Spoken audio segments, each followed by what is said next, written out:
ધોરણ 8 વિજ્ઞાન પ્રકરણ 10 તરુણાવસ્થા તરફ રીચિંગ ધી એજ ઓફ એડોલસન્સ. અગાઉના પ્રકરણમાં તમે અભ્યાસ કર્યો કે પ્રાણીઓ કેવી રીતે પ્રજનન કરે છે. મનુષ્ય તેમજ ઘણા બધા અન્ય પ્રાણીઓ એક નિશ્ચિત આયુષ્ય સુધી પહોંચ્યા પછી જ પ્રજનન કરે છે. મનુષ્ય એક નિશ્ચિત આયુષ્ય પછી જ કેમ પ્રજનન કરી શકે છે? આ પ્રકરણમાં તમે માનવ શરીરમાં થતા એવા પરિવર્તનોનો અભ્યાસ કરશો કે જેના પછી તે પ્રજનન માટે સક્ષમ બને છે. પ્રકરણ 9માં તમે મનુષ્યના પ્રજનન અંગો વિશે અભ્યાસ કરી ચૂક્યા છો. આ પ્રકરણમાં આપણે એવા અંતઃસ્ત્રાવો વિશે ચર્ચા કરીશું જે બાળકમાં થનારા પરિવર્તનોમાં મહત્વની ભૂમિકા ભજવે છે, જેના કારણે બાળકનો વિકાસ થઈ તે પુખ્ત બની જાય છે. તરુણાવસ્થા તેમજ યૌવનારંભ, અડોલસન્સ એન્ડ પ્યુબર્ટી. બુજો તેનો 12મો જન્મદિવસ ઉજવી રહ્યો હતો. મિત્રોના ગયા બાદ બુજોને પહેલી પોતાના માતા પિતાની સાથે વાતો કરવા લાગ્યા. પહેલી એક કન્યા વિદ્યાલયમાં અભ્યાસ કરે છે. તે હસવા લાગી. તેણે ટિપ્પણી કરી કે બુજોના કેટલાક મિત્રો જેઓને 1 વર્ષ બાદ મળી હતી તેઓની ઊંચાઈ એકાએક વધી ગઈ હતી. તેમાંથી કેટલાકને તો મૂછો ઉગવાથી કાર્ટૂન જેવા દેખાતા હતા. તેની માતાએ તેને સમજાવ્યું કે છોકરાઓ મોટા થઈ ગયા છે. જન્મના સમયથી જ વૃદ્ધિ ચાલુ થઈ જાય છે, પરંતુ 10 કે 11 વર્ષના આયુષ્ય પછી વૃદ્ધિમાં એકાએક ઝડપ આવી જાય છે. વૃદ્ધિ દેખાવા લાગે છે. શરીરમાં થનારા પરિવર્તન વૃદ્ધિ પ્રક્રિયાનો એક ભાગ છે. તે એ બાબતનો સંકેત છે કે તમે હવે બાળક નથી રહ્યા, પરંતુ તમે પુખ્તાવસ્થામાં પ્રવેશવા તરફ જઈ રહ્યા છો. શરીરમાં જોવા મળતા આ પરિવર્તનની સમયમર્યાદા ક્યાં સુધીની હોય છે? જીવનનો આ અલગ જ પડાવ છે જેમાં તમે બાળક પણ નથી રહ્યા અને પુખ્ત પણ નથી. હું જિજ્ઞાસુ છું કે શું બાલ્યકાળ અને પુખ્તાવસ્થાની મધ્યની આ અવસ્થાનું કોઈ વિશેષ નામ છે? વૃદ્ધિ એક કુદરતી પ્રક્રિયા છે. જીવનકાળની આ અવસ્થામાં શરીરમાં એવા પરિવર્તન થઈને પ્રજનનની પરિપક્વતા પ્રાપ્ત થાય છે, જેને તરુણાવસ્થા અડોલસન્સ કહેવાય છે. તરુણાવસ્થા લગભગ 11 વર્ષની ઉંમરથી પ્રારંભ થઈને 18 અથવા 19 વર્ષની ઉંમર સુધી રહે છે. આ અવધિ તરુણ એટલે કે ટીન્સ 13 થી 18 કે 19 સુધીની ઉંમર કહેવાતી હોવાથી તે અવસ્થાના બાળકોને તરુણો એટલે કે ટીનએજર્સ પણ કહેવામાં આવે છે. છોકરીઓમાં આ અવસ્થા છોકરાઓની સાપેક્ષે 1 કે 2 વર્ષ પહેલાં જ પ્રારંભ થઈ જાય છે.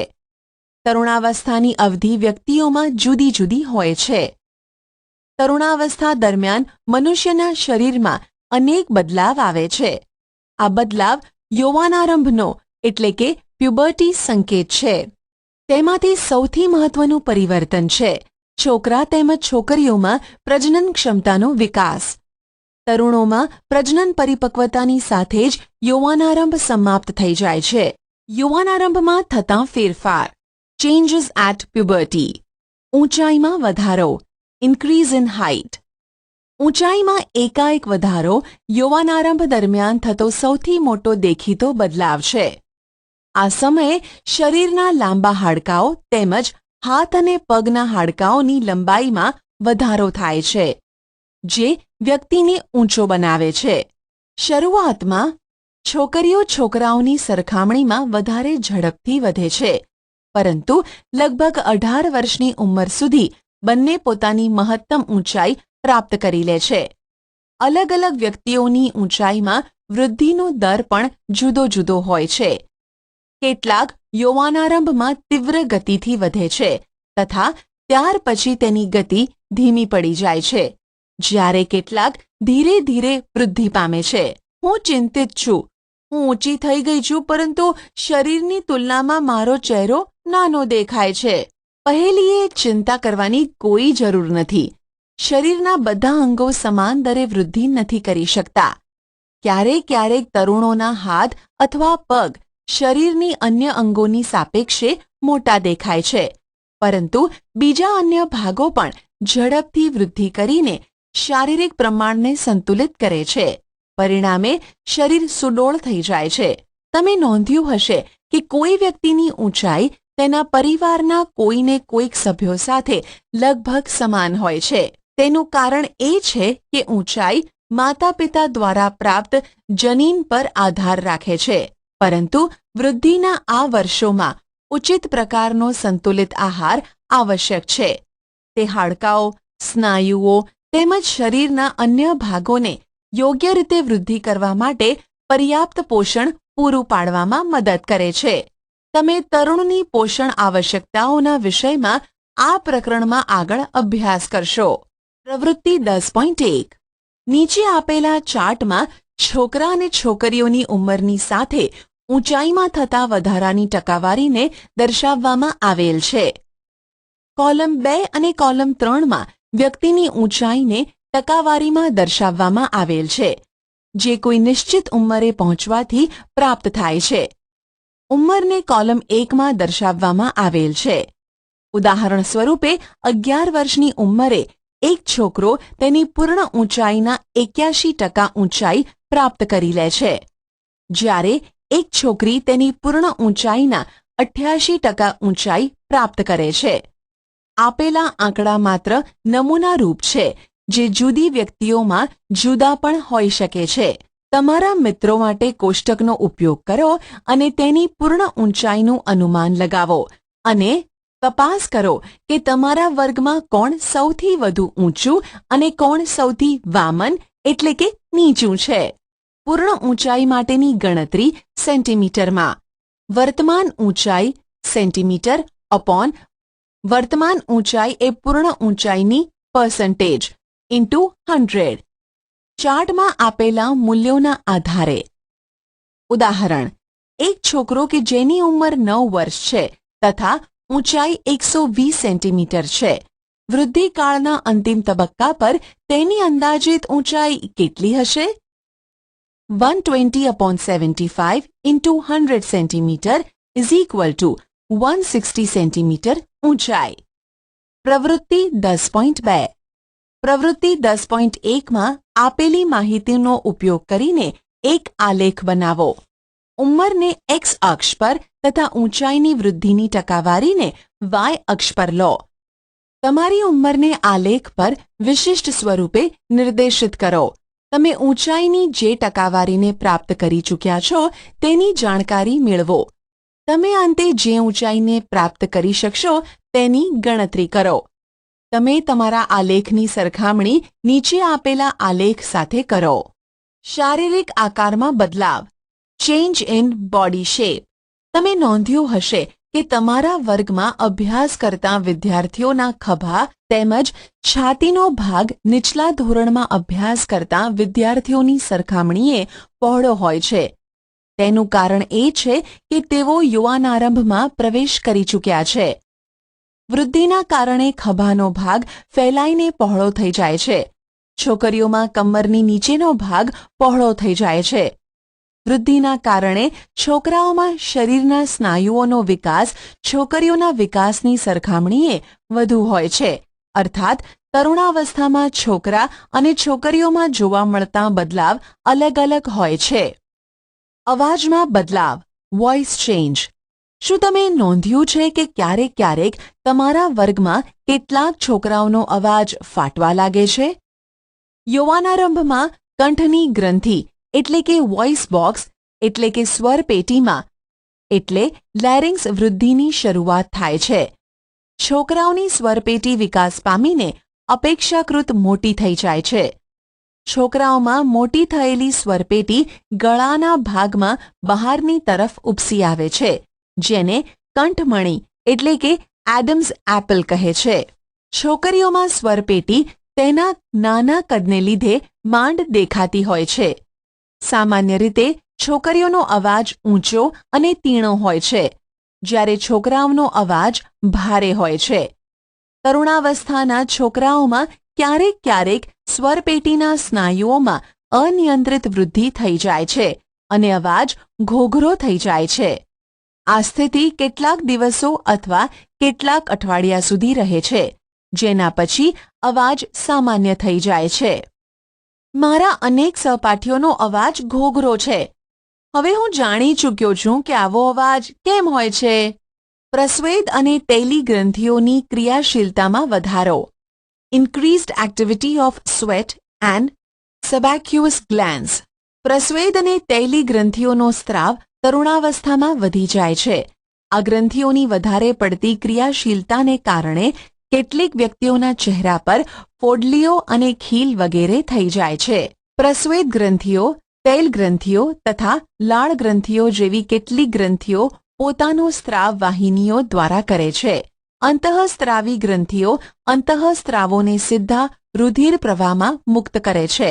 આથી તેને નલિકા વિહીન ગ્રંથિઓ પણ કહે છે. પ્રજનન અંગોનો વિકાસ. Development of sex organs. અગાઉના પ્રકરણમાં દર્શાવેલી આકૃતિ 9.1 તેમજ 9.2માં દર્શાવવામાં આવેલા માનવ પ્રજનનાંગોના અભ્યાસ કરો. યૌવનારંભમાં નર પ્રજનન અંગો જેવા કે શુક્રપિંડ તેમજ શિશ્ન પૂર્ણતઃ વિકસિત થઈ જાય છે. શુક્રપિંડમાંથી શુક્રકોષોનું ઉત્પાદન શરૂ થઈ જાય છે. છોકરીઓમાં અંડપિંડ કદમાં વધે છે તથા અંડકોષો પરિપક્વ થવા લાગે છે. અંડપિંડમાંથી અંડકોષોનું મુક્ત થવાનું શરૂ થઈ જાય છે. માનસિક, બૌદ્ધિક તેમજ સંવેદનાત્મક પરિપક્વતા પ્રાપ્ત થવી. Reaching mental, intellectual and emotional maturity. તરુણાવસ્થા વ્યક્તિની વિચારસરણીમાં પરિવર્તનની પણ અવસ્થા છે. પહેલાની સાપેક્ષે કિશોર વધારે સ્વતંત્ર તેમજ પોતાની તરફ વધારે સચેત હોય છે. તેનામાં બૌદ્ધિક વિકાસ પણ થાય છે તથા તે વિચારવામાં વધારે સમય લે છે. વાસ્તવમાં કોઈ પણ વ્યક્તિના જીવનમાં આ એ સમય છે કે જેમાં તેના મગજની શીખવાની ક્ષમતા સર્વાધિક હોય છે. ક્યારેક ક્યારેક તરુણ શારીરિક તેમજ માનસિક બદલાવ પ્રત્યે અનુકૂળ થવા પ્રયત્ન કરે છે ત્યારે પોતાને અસુરક્ષિત અનુભવે છે. પરંતુ તરુણ હોવાને નાતે તમારે સમજવું જોઈએ કે અસુરક્ષિત મહેસૂસ કરવાનું કોઈ પણ કારણ નથી. આ બદલાવ એક કુદરતી બદલાવ છે જે શારીરિક વૃદ્ધિના કારણે ઉત્પન્ન થઈ રહ્યા છે. ગૌણ જાતીય લક્ષણો. Secondary sexual characters. તમે પ્રકરણ 9માં અભ્યાસ કરી ચૂક્યા છો કે શુક્રપિંડ તેમજ અંડપિંડ પ્રજનન અંગ છે. તે જન્યુઓ જેવા કે શુક્રકોષો અને અંડકોષોને ઉત્પન્ન કરે છે. યૌવનારંભમાં છોકરીઓના સ્તનનો વિકાસ થવા લાગે છે તથા છોકરાઓના ચહેરા પર વાળ ઉગવા લાગે છે, એટલે કે દાઢી મૂછ ઉગવા લાગે છે. આ લક્ષણો છોકરીઓને છોકરાઓથી અલગ પાડે છે. આવા લક્ષણોને ગૌણ જાતીય લક્ષણો કહે છે. છોકરાઓની છાતી પર પણ વાળ ઉગવા લાગે છે. છોકરા અને છોકરીઓ બંનેને બગલમાં તેમજ જાંઘની ઉપરની તરફ અથવા પ્યુબિક વિસ્તારમાં વાળ ઉગે છે. બુજોને પહેલી બંને જાણવા માંગે છે કે યૌવનારંભમાં થતા આ બદલાવની શરૂઆત કોણ કરે છે. તરુણાવસ્થામાં થતા આ બદલાવ અંતઃસ્ત્રાવો એટલે કે હોર્મોન્સ દ્વારા નિયંત્રિત હોય છે. અંતઃસ્ત્રાવ એ રાસાયણિક પદાર્થ છે. તે અંતઃસ્ત્રાવી ગ્રંથિઓ એટલે કે એન્ડોક્રાઇન ગ્લેન્ડ્સ અથવા અંતઃસ્ત્રાવી તંત્રો દ્વારા ઉત્પન્ન કરવામાં આવે છે. યૌવનારંભની સાથે જ શુક્રપિંડ નર અંતઃસ્ત્રાવ અથવા ટેસ્ટોસ્ટેરોનનું નિર્માણ ચાલુ કરી દે છે. આ અંતઃસ્ત્રાવ છોકરાઓમાં બદલાવનું કારણ છે, જેના વિશે તમે હમણાં જ અભ્યાસ કર્યો છે. ઉદાહરણ તરીકે ચહેરા પર વાળ ઉગવા. છોકરીઓમાં યૌવનારંભની સાથે અંડપિંડ માદા અંતઃસ્ત્રાવ અથવા ઇસ્ટ્રોજન ઉત્પન્ન કરવાનું શરૂ કરી દે છે, જેનાથી સ્તન વિકસિત થઈ જાય છે. દૂધસ્ત્રાવી ગ્રંથિઓ સ્તનની અંદર વિકસિત થઈ જાય છે. આ અંતઃસ્ત્રાવોના ઉત્પાદનનું નિયંત્રણ એક અન્ય અંતઃસ્ત્રાવ દ્વારા થાય છે, જે પિટ્યુટરી ગ્રંથિમાંથી ઉત્પન્ન થાય છે. પ્રજનનિક કાર્યોની શરૂઆત કરવામાં અંતઃસ્ત્રાવોનો ફાળો. Role of hormones in initiating reproductive function. અંતઃસ્ત્રાવી ગ્રંથિઓ અંતઃસ્ત્રાવને રુધિરમાં સીધા જ ઠાલવે છે, જેનાથી તે શરીરના વિશિષ્ટ ભાગ અથવા લક્ષ્યાંક સ્થળ સુધી પહોંચી શકે. લક્ષ્યાંક સ્થળ અંતઃસ્ત્રાવ સાથે પ્રતિક્રિયા કરે છે. આપણા શરીરમાં અનેક અંતઃસ્ત્રાવી ગ્રંથિઓ કે નલિકાવિહીન ગ્રંથિઓ છે. શુક્રપિંડ તેમજ અંડપિંડ જાતીય અંતઃસ્ત્રાવોને ઉત્પન્ન કરે છે. તમે હમણાં જ અભ્યાસ કર્યો કે આ અંતઃસ્ત્રાવો ગૌણ જાતીય લક્ષણો માટે જવાબદાર છે. જાતીય અંતઃસ્ત્રાવો પણ પિટ્યુટરી ગ્રંથિ દ્વારા સ્ત્રાવિત અંતઃસ્ત્રાવના નિયંત્રણમાં હોય છે. પિટ્યુટરી ગ્રંથિ અનેક અંતઃસ્ત્રાવો ઉત્પન્ન કરે છે, જેમાંથી એક અંતઃસ્ત્રાવ અંડપિંડમાં અંડકોષ તેમજ શુક્રપિંડમાં શુક્રકોષોના પરિપક્વનને નિયંત્રિત કરે છે. પિટ્યુટરી ગ્રંથિમાંથી સ્ત્રાવિત અંતઃસ્ત્રાવ પ્રજનન અંગોને ટેસ્ટેસ્ટરોન નરમાં તથા ઇસ્ટ્રોજોન માદામાં ઉત્પન્ન કરવા માટે પ્રેરિત કરે છે. રુધિર પ્રવાહમાં મુક્ત થાય છે તથા શરીરના વિભિન્ન ભાગો એટલે કે લક્ષ્યાંક સ્થળ સુધી પહોંચે છે. યૌવનારંભ દરમિયાન શરીરમાં પરિવર્તનોને ઉત્તેજિત કરે છે. પહેલી અને બૂજો હવે સમજી ગયા છે કે યૌવનારંભ વ્યક્તિના પ્રજનન અવધિનો પ્રારંભ છે, જ્યારે વ્યક્તિ પ્રજનન ક્ષમતા પ્રાપ્ત કરે છે. પરંતુ તે જાણવા માંગે છે કે શું પ્રજનન અવધિ એકવાર શરૂ થઈ જાય પછી જીવન પર્યાપ્ત ચાલુ રહે છે કે અમુક સમયે તે પૂર્ણ પણ થાય છે. મનુષ્યમાં પ્રજનન કાળની અવધિ, reproductive phase of life in humans. જ્યારે તરુણોના શુક્રપિંડ તથા અંડપિંડ જન્યુઓ ઉત્પન્ન કરવા લાગે છે ત્યારે તે પ્રજનન યોગ્ય થઈ જાય છે. જન્યુઓની પરિપક્વતા તેમજ ઉત્પાદનની ક્ષમતા પુરુષોમાં સ્ત્રીઓની સરખામણીએ વધારે હોય છે. સ્ત્રીઓમાં પ્રજનન અવસ્થાનો પ્રારંભ યૌવનારંભ એટલે કે 10 થી 12 વર્ષની ઉંમરથી થઈ જાય છે તથા સામાન્ય રીતે 45 થી 50 વર્ષની ઉંમર સુધી ચાલ્યા કરે છે. યૌવનારંભથી અંડકોષો પરિપક્વ થવા લાગે છે. અંડપિંડોમાં એક અંડકોષ પરિપક્વ થાય છે તથા લગભગ 28 થી 30 દિવસોના અંતરાલ પર કોઈ પણ એક અંડપિંડ દ્વારા મુક્ત થાય છે. આ સમયમાં ગર્ભાશયની દિવાલ જાડી થઈ જાય છે, જેનાથી તે અંડકોષના મુક્ત થયા બાદ યુગ્મનજને ગ્રહણ કરી શકે, જેના ફળ સ્વરૂપે ગર્ભધારણ થાય છે. જો અંડકોષનું ફલન ના થાય તો તેવી સ્થિતિમાં અંડકોષ તથા ગર્ભાશયનું મોટું સ્તર તેમજ તેની રુધિર વાહિનીઓ સાથે તૂટવા લાગે છે. તેનાથી સ્ત્રીઓમાં રક્તસ્રાવ થાય છે, જેને ઋતુસ્રાવ અથવા રજોસ્રાવ એટલે કે મેન્સ્યુરેશન કહે છે. ઋતુસ્રાવ લગભગ 28 થી 30 દિવસોમાં એકવાર થાય છે. પહેલો ઋતુસ્રાવ યૌવનારંભની શરૂઆતમાં થાય છે, જેને રજોદર્શન એટલે કે મેનાર્ક કહે છે. લગભગ 45 થી 50 વર્ષની ઉંમરે ઋતુસ્રાવ થવાનું બંધ થઈ જાય છે. ઋતુસ્રાવ બંધ થઈ જવાની ક્રિયાને રજોનિવૃત્તિ એટલે કે મેનોપોઝ કહે છે. પ્રારંભમાં ઋતુસ્રાવ ચક્ર અનિયમિત હોઈ શકે છે તથા તેને નિયમિત થવામાં કેટલોક સમય લાગે છે. પહેલી કહે છે કે સ્ત્રીમાં પ્રજનનકાળની અવધિ રજોદર્શનની રજોનિવૃત્તિ સુધીની હોય છે. શું તે સાચું કહે છે? ઋતુસ્રાવ ચક્રનું નિયંત્રણ અંતઃસ્ત્રાવો દ્વારા થાય છે. આ ચક્રમાં અંડકોષનું પરિપક્વ થવું, તેનું મુક્ત થવું એટલે કે અંડપાત, ગર્ભાશયની દિવાલનું જાડું થવું તેમજ ફલન ન થવું જેવી સ્થિતિમાં તેનું તૂટવું વગેરે તેમાં સામેલ છે. જો અંડકોષનું ફલન થઈ જાય છે તો તે વિભાજન કરે છે તથા ગર્ભાશયમાં વિકાસ થવા માટે સ્થાપિત થાય છે, જેનો તમે અગાઉના પ્રકરણ 9માં અભ્યાસ કર્યો છે. સંતતિનું લિંગ નિશ્ચયન કેવી રીતે થાય છે? How is the sex of the baby determined? મેં મારી મમ્મી અને મારી કાકીને વાત કરતા સાંભળ્યા છે કે મારી પિતરાઈ બહેનને બાળક આવવાનું છે.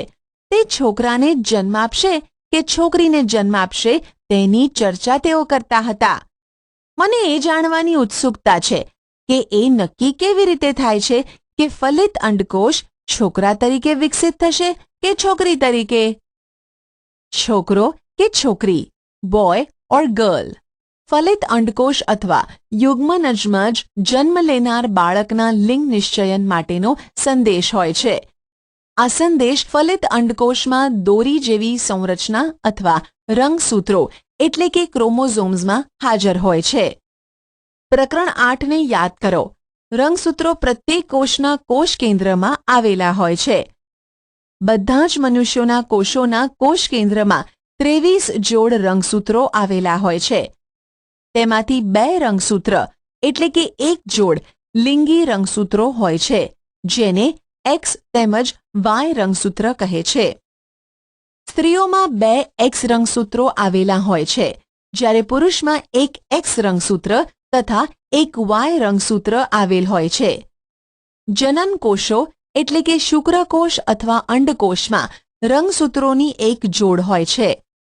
અફલિત અંડકોષમાં હંમેશા એક એક્સ રંગસૂત્ર આવેલું હોય છે, પરંતુ શુક્રકોષો 2 પ્રકારના હોય છે, જેમાંથી એક પ્રકારના શુક્રકોષમાં એક્સ રંગસૂત્ર તેમજ બીજા પ્રકારના શુક્રકોષમાં વાય રંગસૂત્ર આવેલ હોય છે. આકૃતિ 10.4 ને જુઓ. જ્યારે એક્સ રંગસૂત્રવાળો શુક્રકોષ અંડકોષનું ફલન કરે છે તો યુગ્મનજમાં 2 એક્સ રંગસૂત્રો થાય છે. તેથી તે માદા શિશુમાં વિકાસ પામે છે. પરંતુ જો અંડકોષનું ફલન કરવાવાળા શુક્રકોષમાં વાય રંગસૂત્ર હશે તો તે યુગ્મનજ નર શિશુમાં વિકાસ પામશે. હવે તમે જાણ્યું કે જન્મ પહેલા શિશુના લિંગનું નિશ્ચયન તેના પિતાના લિંગી રંગસૂત્રો દ્વારા કરવામાં આવે છે. એ ધારણા હતી કે બાળકનું લિંગ તેની માતા દ્વારા નક્કી કરવામાં આવે છે તે સંપૂર્ણપણે ખોટી છે અને આ માટે તેને દોષિત માનવી અયોગ્ય છે. લિંગી અંતઃસ્ત્રાવો સિવાય અન્ય અંતઃસ્ત્રાવો. Hormones other than sex hormones. Pituitary ગ્રંથિ દ્વારા સ્ત્રવતા અંતઃસ્ત્રાવો જનનાંગોને અનેક અંતઃસ્ત્રાવો ઉત્પન્ન કરવા માટે ઉત્તેજિત કરે છે. તમે અભ્યાસ કરી ચૂક્યા છો કે પિટ્યુટરી ગ્રંથિ એક અંતઃસ્ત્રાવી ગ્રંથિ છે જે મગજ સાથે જોડાયેલ છે. પિટ્યુટરી ગ્રંથિ શુક્રપિંડ તેમજ અંડપિંડ સિવાય આપણા શરીરમાં થાઇરોઇડ, સ્વાદુપિંડ તેમજ એડ્રિનલ એટલે કે અધિવૃક્ક જેવી કેટલીક અન્ય અંતઃસ્ત્રાવી ગ્રંથિઓ પણ છે. બુજોને પહેલીને યાદ છે જ્યારે તે તેની માસીને ઘરે ગયા હતા જે ડોક્ટર હતા ત્યારે તેમણે ત્યાં કાકા નામના છોકરાને જોયો હતો, જેનું ગળું વધારે પડતું ફૂલેલું હતું. તેમની માસીએ તેમને જણાવ્યું કે કાકા ગોઈટર નામના રોગથી પીડાતો હતો, જે થાઇરોઇડ ગ્રંથિ એટલે કે થાઇરોઇડ ગ્લેન્ડનો રોગ છે. કાકાની થાઇરોઇડ ગ્રંથિ થાઇરોક્સિન અંતઃસ્ત્રાવ ઉત્પન્ન કરતી ન હતી. તેમની માસીએ એ પણ જણાવ્યું કે તેમના માસા મધુપ્રમેહ એટલે કે ડાયાબિટીસથી પીડાય છે, કારણ કે તેમનો સ્વાદુપિંડ ઇન્સ્યુલિન અંતઃસ્ત્રાવ પર્યાપ્ત માત્રામાં ઉત્પન્ન નથી કરતું. બુજો તેમજ પહેલીએ તેમના દવાખાનામાં લટકાવેલા ચાર્ટમાં દર્શાવવામાં આવેલ એડ્રિનલ ગ્રંથિ વિશે પૂછ્યું. તેમની માસીએ તેમને જણાવ્યું કે એડ્રિનલ ગ્રંથિ એવા અંતઃસ્ત્રાવને ઉત્પન્ન કરે છે જે રુધિરમાં ક્ષારની માત્રાને સંતુલનમાં રાખે છે. એડ્રિનલ ગ્રંથિ એડ્રીનાલિન નામનો અંતઃસ્ત્રાવ ઉત્પન્ન કરે છે. એડ્રીનાલિન સ્ત્રાવ ગુસ્સો, ચિંતા તથા ઉત્તેજનાની અવસ્થામાં તણાવની સ્થિતિને નિયંત્રણમાં રાખવાનું કાર્ય કરે છે. થાઇરોઇડ તેમજ એડ્રિનલ ગ્રંથિ પિટ્યુટરી ગ્રંથિ દ્વારા સ્ત્રવિત અંતઃસ્ત્રાવોના માધ્યમ દ્વારા મળતા આદેશ અનુસાર જ પોતાના અંતઃસ્ત્રાવોને મુક્ત કરે છે. પિટ્યુટરી ગ્રંથિ વૃદ્ધિ અંતઃસ્ત્રાવ પણ ઉત્પન્ન કરે છે, જે વ્યક્તિની સામાન્ય વૃદ્ધિ માટે જરૂરી છે. શું અન્ય પ્રાણીઓ પણ અંતઃસ્ત્રાવ ઉત્પન્ન કરે છે? શું પ્રજનન પ્રક્રિયાઓમાં તેઓનું કાંઈ પણ યોગદાન છે? કીટકો અને દેડકામાં જીવનચક્ર પૂર્ણ કરવા માટે અંતઃસ્ત્રાવોનો ફાળો. Role of hormones in completing the life history of insects and frogs. તમે રેશમના કીડા અને દેડકાના જીવનચક્ર વિશે તો અભ્યાસ કરી જ ચૂક્યા છો. ઈયળને વયસ્ક ફૂદામાં રૂપાંતર થવા સુધી અનેક તબક્કામાંથી પસાર થવું પડે છે. ધોરણ 7માં અભ્યાસ કરેલ રેશમના કીડાના જીવનચક્રને યાદ કરો. તેવા જ પ્રકારે ટેડપોલને પણ પુખ્ત દેડકો બનવા માટે અનેક તબક્કામાંથી પસાર થવું પડે છે. પ્રકરણ 9. લાર્વામાંથી પુખ્ત બનવાના આવા પરિવર્તનને કાયાંતરણ કહે છે. કીટકોમાં કાયાંતરણનું નિયંત્રણ કીટ અંતઃસ્ત્રાવો દ્વારા થાય છે. દેડકામાં થાઇરોઇડ દ્વારા સ્ત્રવિત અંતઃસ્ત્રાવ થાઇરોક્સિન વડે તેનું નિયમન થાય છે. થાઇરોક્સિનના ઉત્પાદન માટે પાણીમાં આયોડિનની હાજરી આવશ્યક હોય છે. ટેડપોલ જે પાણીમાં વૃદ્ધિ કરી રહ્યા હોય તેમાં જો પર્યાપ્ત માત્રામાં આયોડિન ન હોય તો ટેડપોલ પુખ્ત દેડકામાં પરિવર્તિત થતો નથી. જો વ્યક્તિના આહારમાં પર્યાપ્ત આયોડિન ન હોય તો શું તેને થાઇરોક્સિનની ઉણપથી ગોઈટર થઈ જશે? કોઈ સામાયિક અથવા ડોક્ટર પાસેથી માહિતી એકત્રિત કરો અને આયોડિનયુક્ત મીઠાના મહત્વ પર એક નોંધ તૈયાર કરો. તમે તેની જાણકારી ઇન્ટરનેટ દ્વારા પણ મેળવી શકો છો. સ્વાસ્થ્ય હેલ્થ. વ્યક્તિની શારીરિક તેમજ માનસિક તંદુરસ્તી તે વ્યક્તિનું સ્વાસ્થ્ય કહેવાય છે. કોઈ પણ ઉંમરની વ્યક્તિના શરીરને સ્વસ્થ રાખવા માટે તેને સંતુલિત આહારની જરૂરિયાત હોય છે. વ્યક્તિએ પોતાની સ્વચ્છતાનું ધ્યાન રાખવું જોઈએ તેમજ પર્યાપ્ત શારીરિક કસરત પણ કરવી જોઈએ. તરુણાવસ્થામાં જ્યારે શરીર વૃદ્ધિ કરે છે ત્યારે ઉપરની બાબત અત્યંત આવશ્યક થઈ જાય છે. તરુણની પોષણ આવશ્યકતાઓ ન્યુટ્રિશનલ નીડ્સ ઓફ ધી એડોલસન્સ. તરુણાવસ્થા તીવ્ર વૃદ્ધિ તેમજ વિકાસની અવસ્થા છે. આથી કોઈ પણ તરુણના આહારનું આયોજન અત્યંત કાળજીપૂર્વક કરવું જોઈએ. તમે અભ્યાસ કરી ચૂક્યા છો કે સંતુલિત આહાર એટલે કે બેલેન્સ ડાયટ શું છે. યાદ કરો કે સંતુલિત આહારનો અર્થ એ છે કે ખોરાકમાં પ્રોટીન, કાર્બોદિત, ચરબી એટલે કે ફેટ, વિટામિન તેમજ ખનિજ ક્ષારોની પર્યાપ્ત માત્રામાં હાજરી. આપણું ભારતીય ભોજન જેમાં રોટલી, ભાત, દાળ તેમજ શાકભાજી હોય છે તે એક સંતુલિત આહાર છે. દૂધ પોતે જ એક સંતુલિત આહાર છે. ફળ પણ આપણને પોષણ આપે છે. શિશુઓને માતાના દૂધમાંથી સંપૂર્ણ પોષણ પ્રાપ્ત થાય છે જેની તેઓને જરૂરિયાત હોય છે.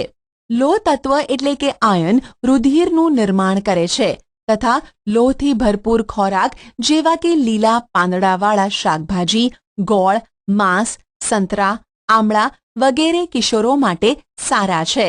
તમારા બપોરના તથા રાત્રિના ભોજનના ખાદ્ય પદાર્થોની તપાસ કરો. શું ભોજન સંતુલિત તેમજ પોષક છે?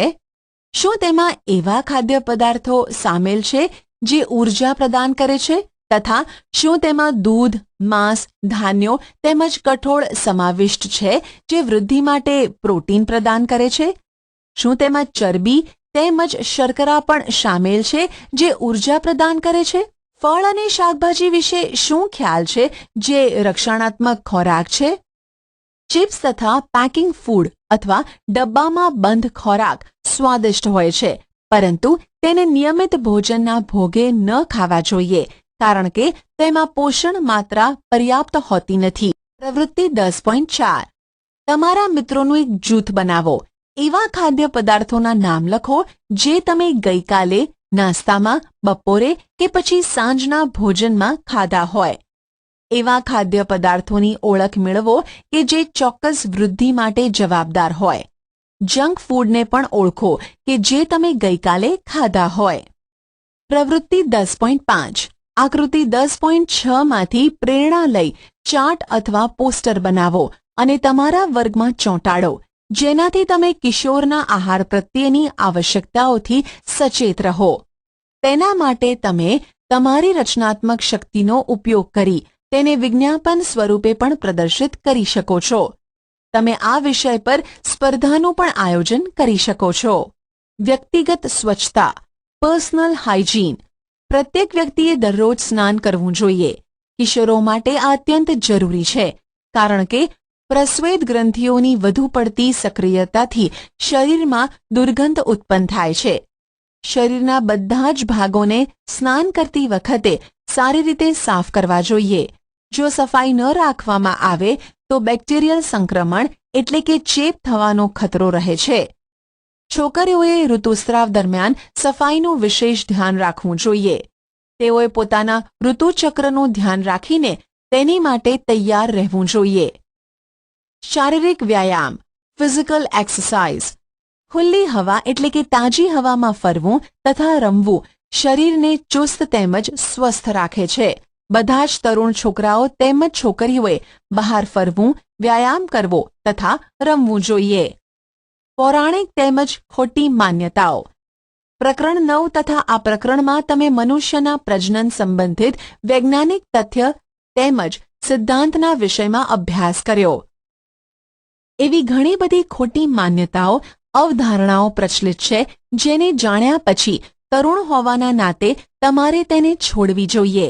ઉદાહરણ તરીકે કિશોરોના શારીરિક પરિવર્તન સંબંધિત અનુભવોથી લઈને અનેક પૌરાણિક તેમજ ખોટી માન્યતાઓ છે. તેમાંથી કેટલીક નીચે આપવામાં આવેલ છે. હવે તમે આના સંબંધિત તર્ક ઉત્પન્ન કરી શકો છો કે આ પૌરાણિક અથવા ખોટી માન્યતા છે જેનો કોઈ આધાર નથી. 1. ઋતુસ્રાવના સમયે જો કોઈ છોકરી કોઈ છોકરાને જુએ તો તે ગર્ભવતી બની જાય છે. 2. સંતાનની જાતિ માટે માતા જવાબદાર છે. 3. ઋતુસ્રાવની અવસ્થામાં છોકરીનું રસોડામાં કામ કરવું નિષેધ છે. તમને આવા અનેક વાક્યો તથા પૌરાણિક તથ્યો જોવા મળશે જેનો કોઈ આધાર નથી. તેને દૂર કરો અથવા છોડી દો. પ્રવૃત્તિ 10.6. તમારા વર્ગમાં એવા વિદ્યાર્થીઓના આંકડા એકત્રિત કરો કે જે નિયમિત વ્યાયામ એટલે કે કસરત કરે છે તથા એવા વિદ્યાર્થીઓના પણ આંકડા એકત્રિત કરો કે જે કસરત કરતા નથી. શું તમને તેમની ચુસ્તી તથા સ્વાસ્થ્યમાં કોઈ ફરક જોવા મળે છે? નિયમિત કસરતના લાભ પર એક અહેવાલ તૈયાર કરો. નશાકારક પદાર્થોને ના કહો. સે નો ટુ ડ્રગ્સ. તરુણાવસ્થા વ્યક્તિના શારીરિક તેમજ માનસિક સક્રિયતાનો સમય છે જે વૃદ્ધિનો એક સામાન્ય ભાગ છે. તેથી મૂંઝવણ કે અસુરક્ષિતતાનો અનુભવ ન કરો. જ્યાં સુધી કોઈ દવા ડોક્ટર દ્વારા આપવામાં આવેલી ન હોય ત્યાં સુધી કોઈ પણ વ્યક્તિ એવું કહે કે આ ડ્રગ્સ એટલે કે નશાકારક દવાના સેવનથી સારું લાગશે કે તણાવ મુક્ત અનુભવશો તો પણ તે દવા ન લેવી જોઈએ. ડ્રગ્સ નશાકારક પદાર્થ છે જેની ટેવ પડી જાય છે. જો તમે તેનું સેવન એકવાર કરો છો તો તમને સતત લેવાની ઈચ્છા થાય છે, પરંતુ આગળ જતા તે હાનિકારક છે જે સ્વાસ્થ્ય તેમજ ખુશી બંનેને બરબાદ કરી દે છે. તમે એઇડ્સના વિશે તો ચોક્કસ સાંભળ્યું હશે જે HIV નામના ખતરનાક વાયરસ દ્વારા થાય છે. આ વાયરસ એક રોગગ્રસ્ત વ્યક્તિથી સ્વસ્થ વ્યક્તિમાં ડ્રગ્સના ઉપયોગ કરવાવાળી સિરિંજ દ્વારા પણ થઈ શકે છે. વાયરસનું સંક્રમણ બીજા માધ્યમ જેવા કે પીડિત એટલે કે રોગી માતા દ્વારા સંતાનમાં દૂધ દ્વારા થઈ શકે છે. HIVથી પીડાતા વ્યક્તિની સાથે જાતીય સંપર્ક બનાવવાથી પણ આ રોગ ફેલાઈ શકે છે. તરુણી દ્વારા ગર્ભધારણ. એડોલસન્ટ પ્રેગ્નન્સી. તમે ચોક્કસપણે જાણતા હશો કે આપણા દેશમાં છોકરીઓ માટે લગ્નની ઉંમર 18 વર્ષ અને છોકરાઓ માટે 21 વર્ષની છે. તેનું કારણ એ છે કે તરુણાવસ્થામાં છોકરીઓ શારીરિક તેમજ માનસિક રૂપે માતૃત્વ માટે તૈયાર હોતી નથી. બાળ લગ્ન એટલે કે નાની ઉંમરમાં લગ્ન તથા માતૃત્વથી માતા તેમજ સંતાન બંનેને સ્વાસ્થ્ય સંબંધિત સમસ્યાઓ ઉત્પન્ન થઈ શકે છે. તેનાથી યુવા સ્ત્રીઓમાં વ્યવસાય ક્ષેત્રમાં પણ ઘટાડો થાય છે કારણ કે માતૃત્વની જવાબદારી ઉઠાવવા માટે સક્ષમ હોતી નથી. આથી તે માનસિક તકલીફોથી ઘેરાયેલી રહે છે. પારિભાષિક શબ્દો. કંઠમણી, એડમ્સ એપલ, તરુણાવસ્થા, એડોલસન્સ, એડ્રીનેલિન, સંતુલિત આહાર, બેલેન્સ્ડ ડાયટ, અંતઃસ્ત્રાવી ગ્રંથિઓ, એન્ડોક્રાઇન ગ્લેન્ડ્સ, ઇસ્ટ્રોજન, અંતઃસ્ત્રાવો, હોર્મોન્સ, ઇન્સ્યુલિન, પિટ્યુટરી ગ્રંથિ, પિટ્યુટરી ગ્લેન્ડ, યૌવનારંભ, પ્યુબર્ટી, પ્રજનનાત્મક સ્વાસ્થ્ય, રિપ્રોડક્ટિવ હેલ્થ, ગૌણ જાતીય લક્ષણ, સેકન્ડરી સેક્સ્યુઅલ કેરેક્ટર્સ, જાતીય રંગસૂત્રો, સેક્સ ક્રોમોઝોમ્સ, લક્ષ્યાંક સ્થાન, ટાર્ગેટ સાઇટ, ટેસ્ટોસ્ટેરોન, થાઇરોક્સિન, સ્વર પેટી, વોઇસ બોક્સ. તમે શું શીખ્યા? યૌવનારંભ થવાની સાથે વ્યક્તિ પ્રજનન માટે સક્ષમ થઈ જાય છે. 11 વર્ષની ઉંમરથી 19 વર્ષની ઉંમર તરુણાવસ્થા કહેવાય છે. યૌવનારંભની શરૂઆત થવાથી પ્રજનન અંગોની વૃદ્ધિ થાય છે તથા શરીરના વિભિન્ન સ્થાનો પર વાળ ઉગવા લાગે છે. છોકરીઓમાં સ્તન વિકસિત થાય છે તથા છોકરાઓમાં ચહેરા પર દાઢી મૂછ આવી જાય છે. તરુણાવસ્થામાં સ્વરપેટીની વૃદ્ધિ થવાને કારણે છોકરાઓનો અવાજ ઘોઘરો થવા લાગે છે. તરુણાવસ્થામાં ઊંચાઈમાં વધારો થાય છે. યૌવનારંભ તેમજ પ્રજનન અંગોનું પરિપક્વ થવું અંતઃસ્ત્રાવો દ્વારા નિયંત્રિત હોય છે. અંતઃસ્ત્રાવો અંતઃસ્ત્રાવી ગ્રંથિઓ દ્વારા સ્ત્રાવિત પદાર્થ છે જે સીધા રુધિરમાં ઠલવાય છે. પિટ્યુટરી ગ્રંથિ અંતઃસ્ત્રાવ સ્ત્રાવિત કરે છે જેને વૃદ્ધિ અંતઃસ્ત્રાવ તથા અન્ય ગ્રંથિઓ જેવી કે શુક્રપિંડ, અંડપિંડ, થાઇરોઇડ તથા એડ્રિનલ ગ્રંથિના અંતઃસ્ત્રાવોને સ્રવિત કરવા માટે પ્રેરિત કરે છે. સ્વાદોપિંડ ઇન્સ્યુલિનનો, થાઇરોઇડ ગ્રંથિ થાઇરોક્સિનનો તથા એડ્રિનલ ગ્રંથિ એડ્રિનાલિન અંતઃસ્ત્રાવોનો સ્ત્રાવ કરે છે. ટેસ્ટોસ્ટેરોન નર અંતઃસ્ત્રાવ છે તથા ઇસ્ટ્રોજન માદા અંતઃસ્ત્રાવ છે. ગર્ભાશયની દિવાલ ફલિત અંડકોષને ગ્રહણ કરવા માટે પોતાની જાતે તૈયાર કરે છે. ફલન ન થવાની સ્થિતિમાં ગર્ભાશયની દિવાલની અંદરની જાડી સપાટી તૂટી જાય છે અને રુધિરની સાથે શરીરની બહાર નીકળી જાય છે. તેને ઋતુસ્ત્રાવ અથવા રજોસ્ત્રાવ કહે છે. ન જન્મેલા શિશુની જાતિ એ બાબત પર આધાર રાખે છે કે ફલિતાંડમાં XX રંગસૂત્ર છે કે XY રંગસૂત્ર છે. તરુણાવસ્થામાં સંતુલિત આહાર લેવો તથા વ્યક્તિગત સ્વચ્છતાનું પાલન કરવું મહત્વપૂર્ણ છે.